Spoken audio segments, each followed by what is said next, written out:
Hello, everyone, and welcome to Connecting the Dots. Today, we are going to be starting AI Literacy Day approximately 5 hours earlier on the East Coast than everyone else to kick off because I am very lucky to have joining us an amazing educator and author, and someone I am very lucky to be able to call my friend, the amazing Meenoo Rami. Hi Hi. everyone. Thanks for being here. And thanks for the invite, Nick, and thanks for years of friendship. I'm in a very blessed position to be able to connect with my friends more deeply through this and to showcase their amazing work and to be surrounded by such thoughtful leaders in this space. And so when I saw you had a new book come out here, that there it is, uh, I wanted to make sure that we talked about it. And AI Literacy Day was falling just at the right time. And I was like, well, I know who my guest is going to be. That was super easy. Joanne just got the book last week. Excellent. We're going to dive into it. We're going to talk about it. I'll ask some questions. There'll be an opportunity for you. We're also joined by the lovely Tara, who I got to spend a few days in Michigan with at our state conference, and I'm hoping to be swinging Chicago's way in just a couple of weeks as well. So the Cubs took a beating today, though. I'm sorry, dear. It was no good. Yeah, but the Tigers starting off strong in San Diego, so I'm feeling the goodness in there. So let's talk about a few things here. Number one, we make school awesome for students and the people who support them by finding out what they need and making it happen. This just isn't a sort of bland statement a company slaps on a postcard or something. We literally start every single all hands meeting with this slogan and sharing examples of how we've seen this live in action. And I love that because it keeps us centered as a company. And I'm all about it. How we're seeing what we're trying to do, make things awesome for students and the people who support them. So, but big fan of that. If you are not a part of our School AI Champions community, this is a great opportunity for you to go ahead and do that. You can also go to schoolai.com/champions, lowercase, to join it. And what that means is that you'll get an email from me once a week with some updates on what's going on, opportunities to do beta testing, sneak peeks, things like that. You'll get reminders about all the other digital events that we'll be having and opportunities to win some really cool swag and prizes. So if that's something that interests you, give it a quick sign up. It's free and it's a good time. At least I think it's a good time. The people that are here keep showing up, so I think that's a good sign. The Champions code word for the season 3 launch, which technically starts April 1st, but I'm throwing out some seasonal points in advance, is literacy. So, literacy is that code word. So, for all the champions or anyone that maybe wants to be a champion, write down this word and you'll be able to enter that in later. I'm really excited because it was a busy week or so since I've gotten the book at my state conference and things like that. But I had to literally set timers for myself during the workday so that I would force myself to put the book down and actually go back to do work. Because it was really one of those things I could have just sat down and go, well, here's my work day. And it is work related, but it was wow. It was just one of those books where I'm like, oh, this is what I want to hand out to teachers when they go, I don't understand, or where do I start, or what's going on. And so I'm really excited to talk about this because I did have questions and I put all my little notes in my book here and then threw them into a Google Doc to make sense. But also, I get to give 5 of these away to people that showed up here. So I will have a list of the participants and you all registered. So I'll be able to uh, email you for your address and ship that out to you. You can send it to your school, send it to your home address, wherever you want. But I have those. So You registered, so that's super exciting to be part of this conversation. And if you don't win one of these books, I highly encourage you to pick them up. You can actually go to Heinemann.com and you can find it there because I believe, Meenoo, you had told me that Amazon says it's back ordered or Yeah. there's a delay. Yeah, there's some sort of longer time frame on Amazon, and I think the introductory price on Heinemann is also lower. So There you yeah. go. So many people are ordering it that Amazon doesn't know how to handle it and they are back ordered. So go direct to the publisher, everyone, and you can't go wrong. So I'm going to stop sharing. So boop, people have to look at our faces. I can move this here and then I can move my questions over. There you go. And for those that are super curious, that is a Pokemon on my Detroit Tigers hat. It That is is a cool. Dratini for those that are really nerdy like me. And it is like one of my only TikTok purchases. I couldn't pass on combining two of my favorite things, which is Pokemon and Detroit Tigers baseball. Okay. So, for those that are watching, as I pointed out, Tara is joining us and she'll be able to monitor the chat. And so, if there's any, again, she's already posting links. Look at what a rock star, seriously. So if you have questions that you want to ask, we'll always leave time at the end. The goal is to keep this to roughly 30 minutes. So we're starting now. So that pushes us right around 7:40. So if we have time for questions, we will. Feel free to type them in and then Tara can give them to us at the end. So right off the bat, question one, you write, use AI because you are important. It was, I don't know what it was about that sentence, but it made me like really pause and one sort of like take stock in this real positive thank you for like affirmation. Like, I am important. Like, absolutely. I really like how though it centers the teacher and not the AI. Why do you think that's so important to frame it that way? So um I think when AI is talked about, whether it's for schools, classrooms, teachers using it, students using it, it is often framed, whether intentionally or unintentionally, consciously or unconsciously, as something that comes from the outside to fix schools or fix teachers and fix student experience. And I think, because you and I are teachers, we didn't go deep into my bio, which is fine, but I taught for 10 years in the school district of Philadelphia before moving on to places like Gates Foundation and Microsoft and building products that schools use.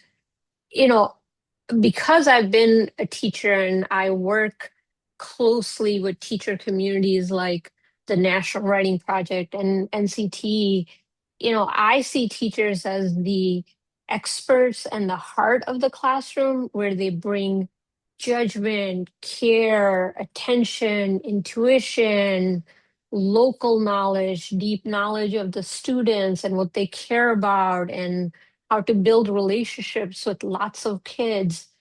Those are the things that AI can't do. And so I wanted to emphasize that there are parts of the job where some of the load can be taken off of teachers' plates if and where it makes sense, where they can claim energy and time back.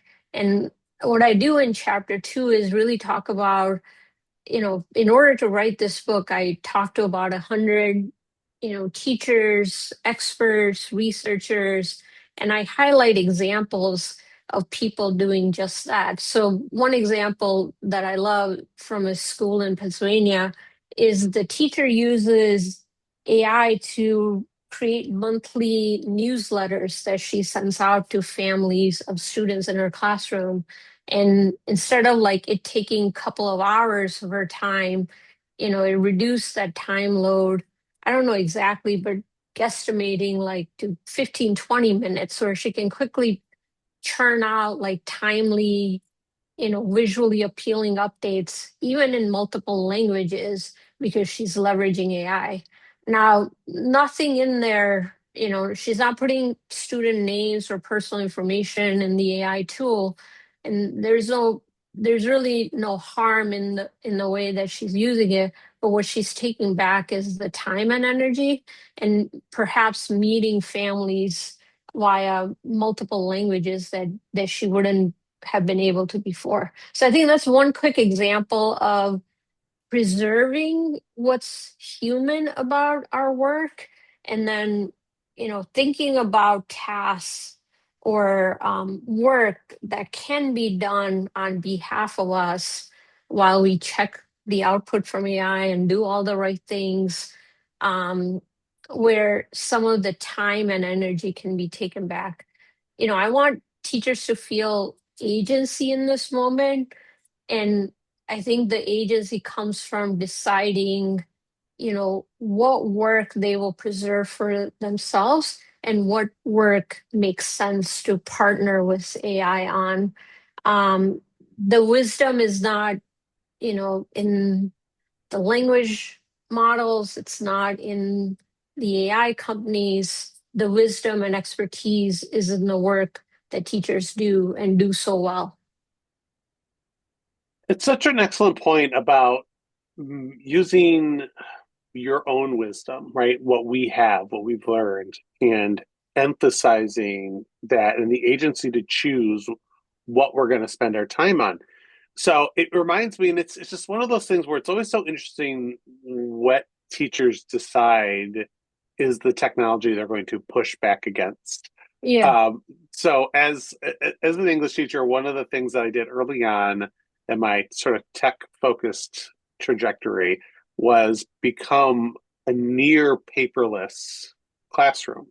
And people would always say, "Well, how are you grading? How are?" And I would just tell them, it's like I'm saving so much time not in the copy room every single day, and the breakdowns. I got to reclaim hours a week in time that I could focus on crafting better lessons, diving deeper into the literature that we were going to discuss. Mhm. I was now able to focus on the thing that I trained to do and Right. not the mechanics of working the printer, making the copies, changing the toner, fixing. Like I became an Yeah. expert printer fixer, like a lot of us did over those years. And that's, you know, by doing that, utilizing technology, I was able to focus on things. And I think AI is the same way. It's exactly what you said. It allows you, the teacher, to choose what you think needs to be streamlined so that you can be successful or more successful in your career. And I think um, that's phenomenal. I think that's a wonderful point. I think one more point I want to add to it is, there is no other job, and luckily I've had other jobs now, so I can say this confidently. There's no other job where you feel so much pressure and responsibility and deep care, where week after week go beyond your, natural capacity, and often, you know, like not exercise or not, have time to meal prep. And, I really want to, remind teachers the ability to like really try to take back some of that like personal care time. It's not just like, you know, what you can do, AI definitely cannot do. That's true. But I think there's also like this care for teachers, self care for teachers that I really want to call out too.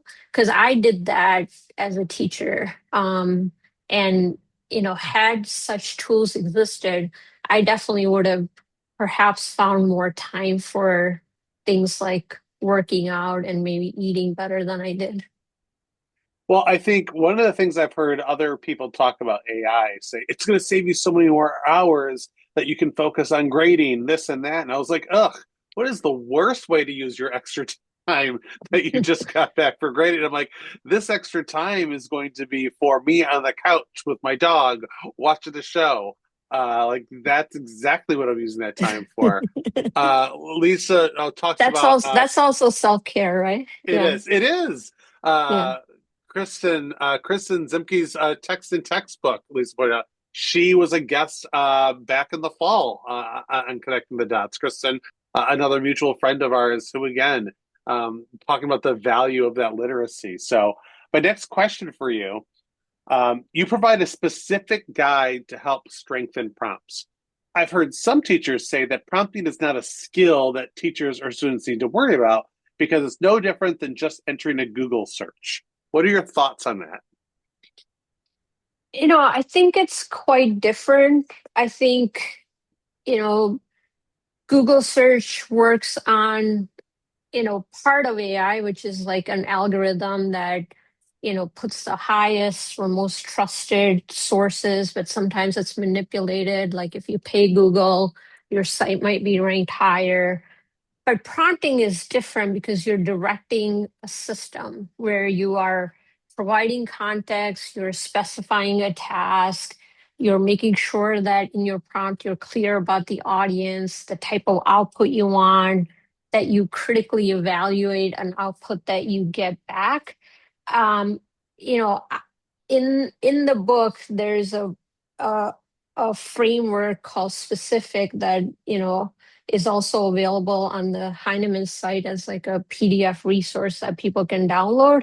But I think prompting and searching are quite different skills.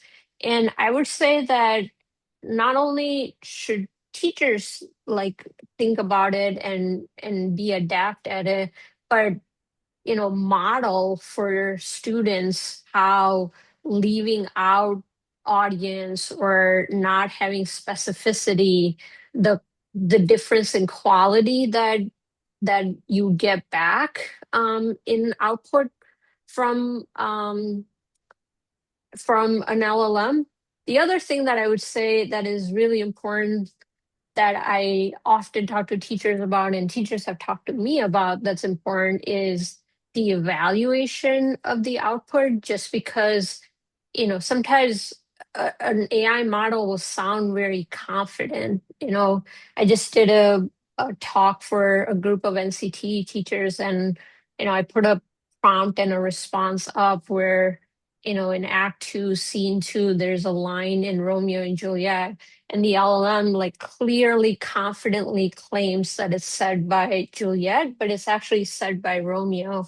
And the response, the way it's written, the way it like bolds Act Two, Scene Two, line, 55 to 58, like a student can take that as like, oh, yeah, that's it. Like, unless they go back and check. So I think it's really important that prompting is seen as iterative, it's seen as a collaborative work with AI, and most importantly, that students check the output against either their own knowledge, verified against primary text, or several other texts, so that they can be confident in the response that they're getting. Yeah, I think you make that excellent point about checking your resources multiple times. A part of me is like, this might actually enhance research skills if it's done correctly, because how many kids just go to Google, type in a thing, and go, here you go, here's the information. But if they use AI and they are taught, okay, this is information, I need to now go to multiple sources to verify it. Uh, One, it's they don't realize it by using AI, they're adding a step to their research that they might not Yeah, even necessarily need. yeah. Because I would tell kids, I'm like, okay, here are 10 facts about George Washington. We can't believe any of them. What's our first step? Well, I should just go and find a biography on George Washington. I go, yep. Why shouldn't we just start there? And the kids go, oh, I go, yeah, you think you're using AI to save you time, and in a way it can, but if you're just going to go to the resources to verify, start with the resources. Like, right? And that's to some degree how teachers felt about Wikipedia. Oh my Yeah. goodness, you can't trust Wikipedia. So we're and now it's actually when it comes to resources and accuracy, Wikipedia is really accurate. Yeah. And check the citations at the bottom so you can verify any of this stuff. And the other thing about Google, I will say this for the teachers that claim that it's just like doing a Google search. I know way too many teachers who don't know how to do a Google search. Yeah. There's Like, skills there too. Yeah. yeah, like they are. Again, students need to know, Mr. P, I can't find anything on my topic. I go over and type a full sentence. There are all the resources. And once teachers realize that they can Google solutions to their tech problems, a lot of us tech coaches might be out of the job because really we spend a lot of time doing that too. Um, Talking about students, this was another piece that really hit home to me because I have a son who's a freshman in high school. And I remember him as a young kid who grew up with touch screens being shocked that the television wasn't a touch screen. Like as he was sort of like mature, like the Yeah. Yeah. technology you grow up with and those expectations. So you wrote about young people putting their trust in AI. Why do you think they're so willing to trust AI? And is this like a systemic problem? Is this something that runs deeper than just students trusting AI because they trust all technology? Yeah, I think it's deeper than that. And I think it goes beyond I want to take a shortcut on a paper I have to write. There are, you know, there is Pew Charitable Trust did a study that NPR reported on that, many teens are turning to AI for personal advice, whether it's relationships or friendships or conflict in their lives instead of going to a trusted adult. They're turning to AI, and that can have some really problematic and harmful effects on young people.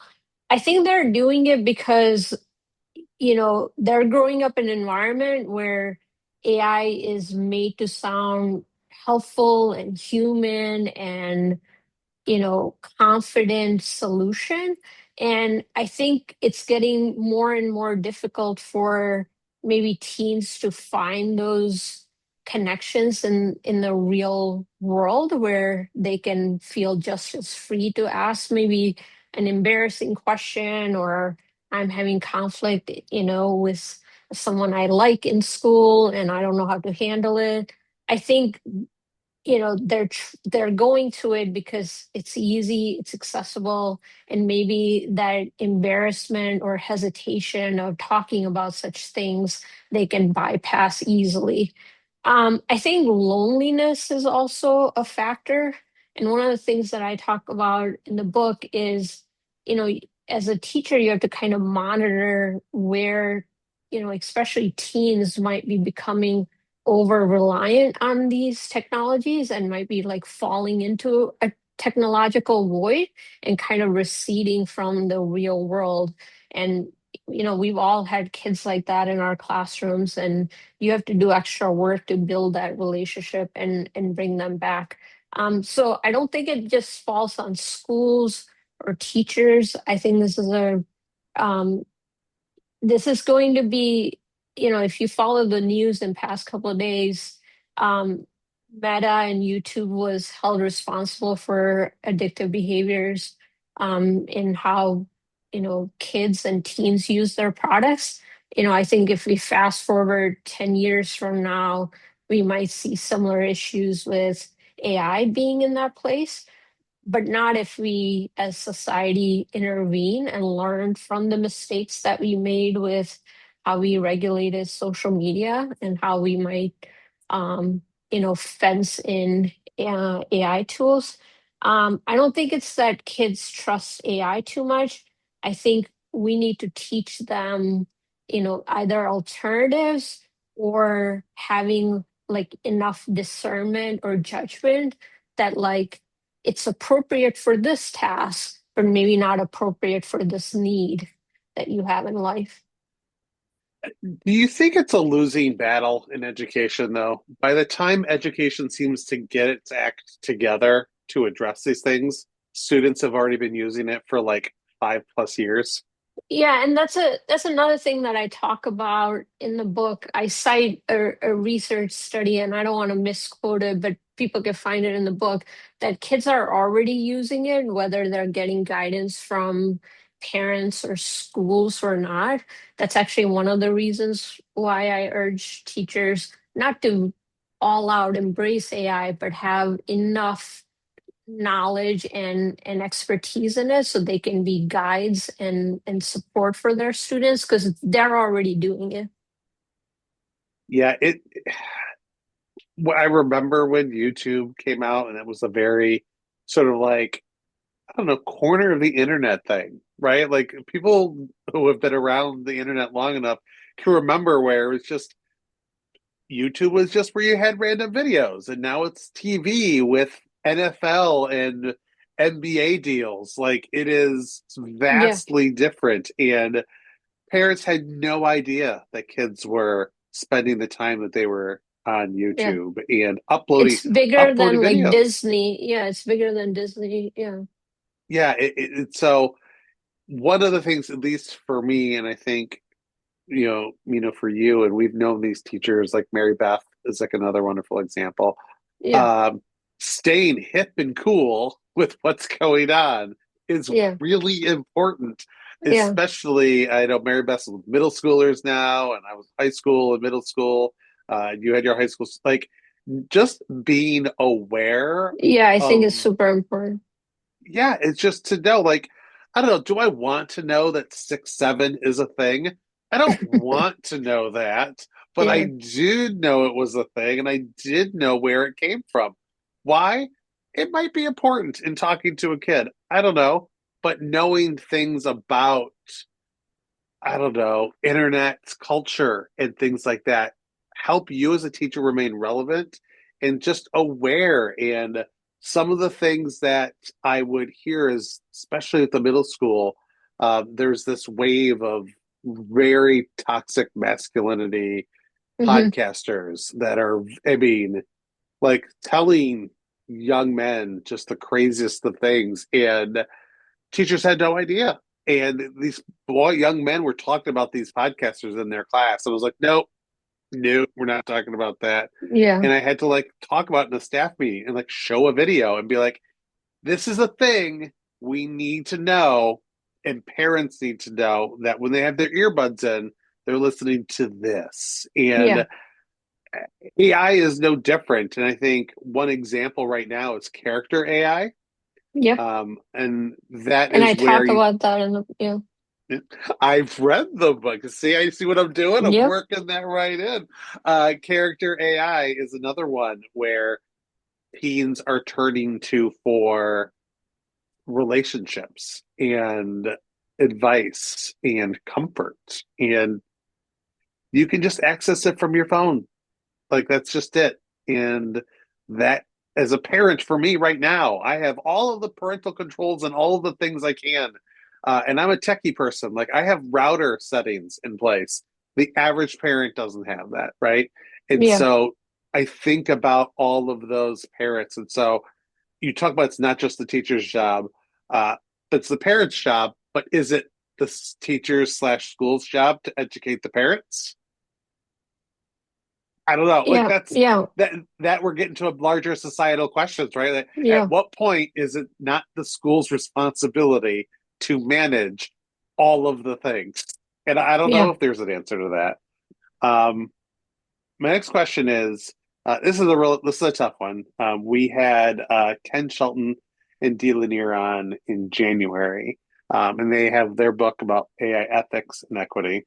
So I would love to hear your take on what does using AI ethically really mean to you?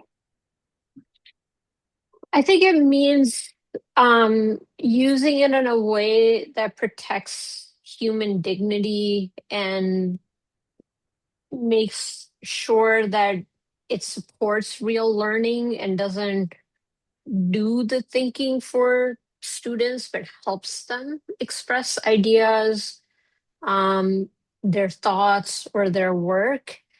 You know, maybe it gives voice and agency to maybe students who might be more reluctant or might be more quiet. I think there's also concerns about um, privacy and safety when we talk about ethics of AI, and not letting convenience overpower our judgment, right?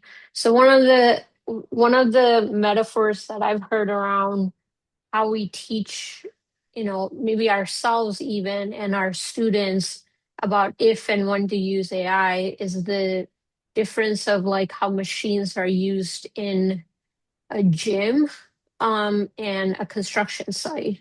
When you go to a gym and you use machines, you're intentionally creating, resistance so you can get stronger. When you're using them on a construction site, you're using them to get work done that would be maybe unsafe or humanly impossible for you to like move a giant boulder or, break ground, 6 feet, or whatever. And I think we need to constantly model this ourselves and have active conversations when students are using AI. Like, is it doing the work for you? Is it doing the thinking for you? You know, I don't think it's just about like, don't cheat or, you know, a set of rules that really covers it. I think it's more nuanced than that. And it requires this ongoing conversation as tools evolve, as the unique way students find to use AI in their work. And I think it's about really preserving the trust that you have with your students in the classroom too. And I think if you start with talking about the importance of trust, and then when there's a breach in that trust, you can come back and say, we have to repair this because this matters as a value in our classroom. I think if you just treat it as like cheating, like you just go to like punishment or, you know, failing and things like that. But I think if you start with trust and why doing the work matters, um, and using AI as assistance, not a replacement of you and your thinking, then I think, and I'm not saying this is foolproof. I think conflicts will still arise, sticky situations will still come up, challenges will still come up. But I don't think that's new, right? Like to go back to that question of Google search versus like AI. As technology advances, there will be always some way um, cheating will be part of the challenges of the classroom. In the book, I talk about like ancient China and cheating being an issue and people going in place of another person to take a high level like government test so they can get a job in the court or in the administration of the state. So like cheating is not new, and um, for me, I think the work is really about building and preserving the trust, not a gotcha thing. Well, and you bring up cheating, and it's funny because I swear it's people who have not really ever been in a classroom because the majority of our students are rule followers. Like they have grown up in a system that has told him very specifically, these are the rules you need to follow. And the vast majority of kids too. Like right, like out of a what 5 sections of high school ELA, and it's 30 kids per section, 150 kids, Yeah, right? What percentage of them were cheated at any given moment? I would be shocked if it ever got into double digits. Like yeah, it's just not. And also, I think those of us that have ever dealt with students who've made those choices, if we ever dug even 6 inches deeper, we would find out there's tons of stuff going on as to why they made this decision, right? Like I have never met a kid who just said, I don't know, I just didn't want to do it, so I cheated. Like it's never happened.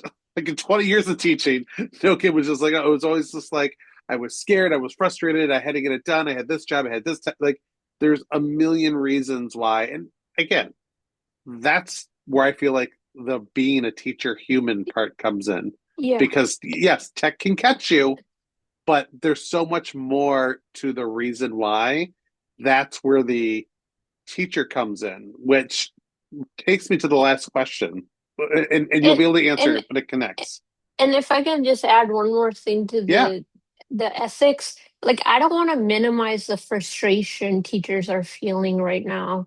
Every time, I go on threads, I'm reading some irate thing a teacher has written about an example of AI usage in their classroom.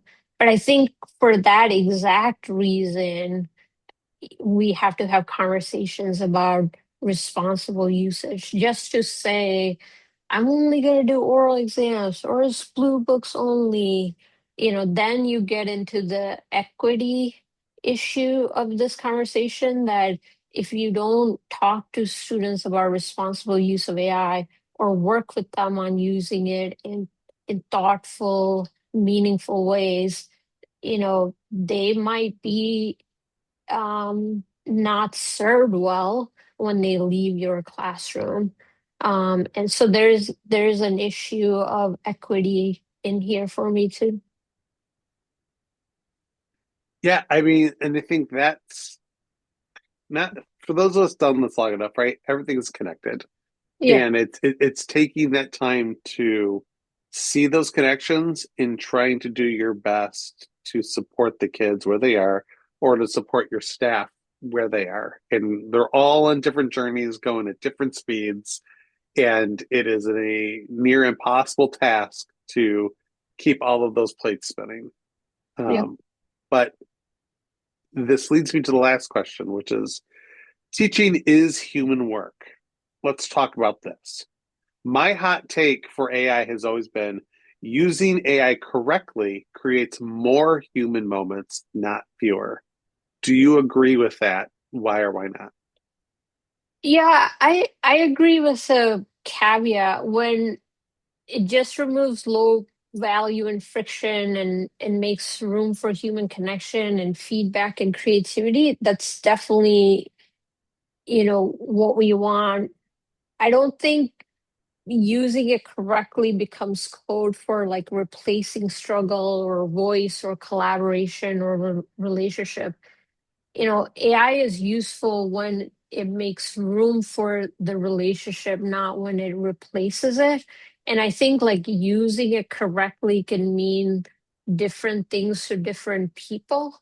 And I think how do we even talk about like what's great or like when to even use AI in the classroom. And the way that I kind of handle it in a book is I kind of give teachers a set of questions that they might ask themselves. Is it reducing load? Does it take me further away from my students' work so much so that like I have no idea what's going on? That might not be great use of AI. So those are two extreme examples, but there are many more questions in the book that I suggest that teachers ask about when and if to use AI in their work, or for students to think about whether they should use it or not.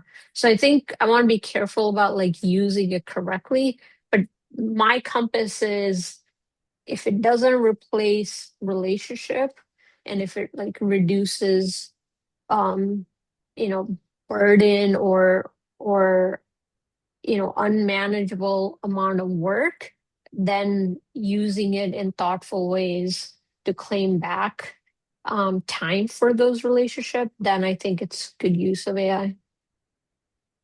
Love it.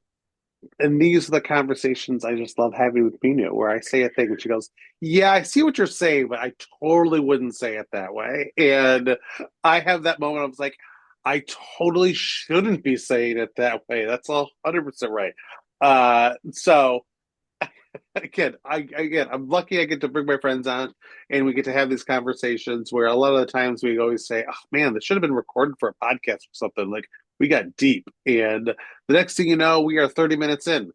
Here we are, 7:43. Are there any questions from the community here that you would like to ask? You can type them into the chat if you want.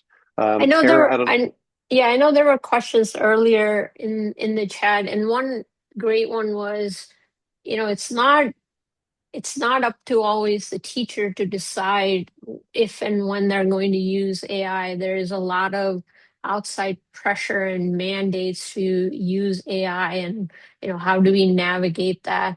And the one way I would address it is, I think if you're being mandated, then you really have to think about if and how you use it, and perhaps this book can be of service to you and other teachers in your school. And then the second thing I would say is, you're not alone in that situation. Then you need to come together as a group and maybe, share best practices and share ideas, and connect with the school AI community, connect with the National Writing Project community, connect with the NCT community to get ideas about how to make that transition. So that's one way I would kind of respond to that. That's probably not super helpful or direct solution, but that's how I would think about it. Ryan just asked a great question. How do you get students to care about the ethics of using AI? I've got students who don't care because they don't plan to go on to higher ed, and I've got students who've lived very privileged lives to the point they don't understand consequences.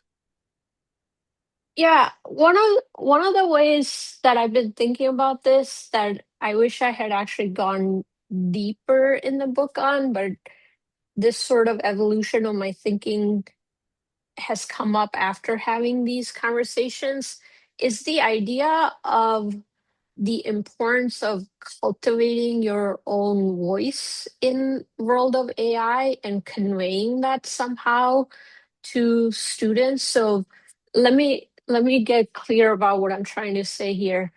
We're all getting bombarded by AI generated content, right?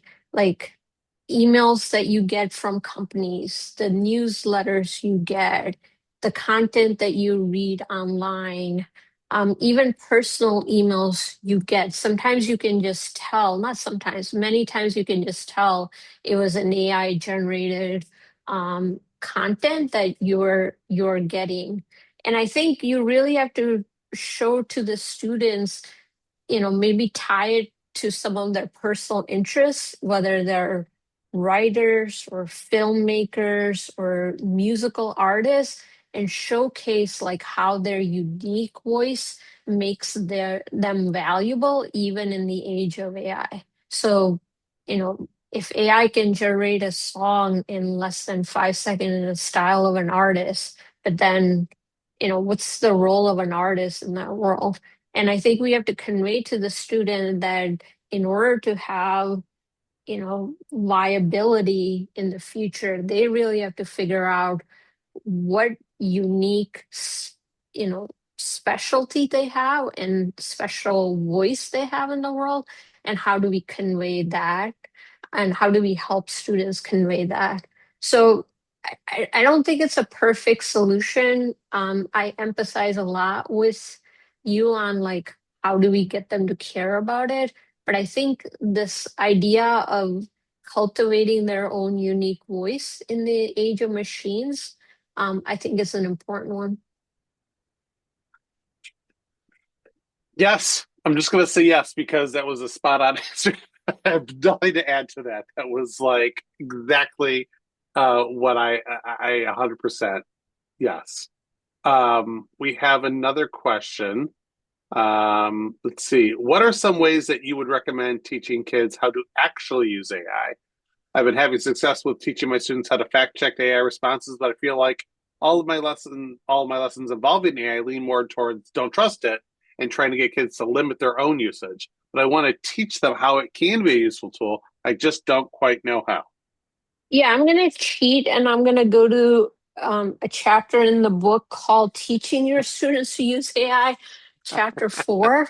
And some of the things that I say is like, how to make So first teaching them things like AI is more than an answer machine, like teaching them how to prompt effectively, then teaching them specifically about how it can help them refine their work, how it can help them go beyond their skills. An example I give um, for going beyond their skills is if they're not great with design or illustration or artwork, but they have a great idea that they want to convey, they can use AI as long as they disclose that they use AI to create images, um, illustrations to make their point. um, AI can help them understand complex ideas. AI can help them generate ideas and get started. If they're stuck, they can partner with AI to generate some ideas. My teacher has asked me about a personal experience when I felt guilty about a decision I made. Like they might feel stuck, but they can partner with AI to generate two or three ideas. So at the end of the week, you're not left with a student that hasn't even started that response. There are many more, but I would I would suggest checking out chapter 4 in the book about how to actually teach students to use AI responsibly. Yeah, I love that positive reinforcement of like understanding complex ideas. Um, yeah, I think this idea that you might go to chapter 4, I actually endorse that. You know, chapter 1 is about this moment that we're in. Chapter 2 is about, taking time and energy back for yourself. Chapter 3 is about teaching students about AI. Chapter 4 is about teaching students to use AI. And chapter 5 is about larger societal concerns that I have around AI, around democracy and AI, techno authoritarianism, and things like that. So, and the table of content is very clear on what's in chapter 2, 3, and 4, the most applicable and practical chapters, and you can skip around and use it as you'd like. Awesome. I want to thank you for taking the time to join us tonight and for everyone here who took their time out to join us and learn. I know I've already learned a whole bunch. And as Joanne said, I'm going to be bouncing back and forth between chapters to see those things and connect the dots myself. But this has been a wonderful experience. Again, for those of you that showed up, this will be recorded. It is and saved, and it'll be shared out so that if you wanted to share this recording with friends, colleagues, and things like that, you can do that as well. It was a great, great conversation. Hopefully, the first of many down the line with Meenoo.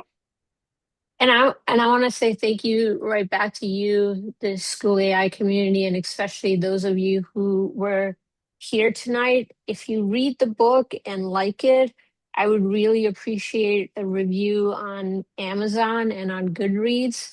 Again, algorithms work in mysterious ways, and more reviews might help other teachers find the book who may not know about great opportunities for conversations like this. So I would really appreciate a positive review from you if you like the book. Absolutely. And five of you will be getting an email from me some point tomorrow or early next week to let you know that you've won a copy of her book. So thank you to everyone. Thank you, Meenoo. And I hope everyone has a wonderful evening and the great rest of the end of our week, Friday, right around the corner, and a wonderful weekend. So thank you, everyone. Have a wonderful evening. Thank you so much.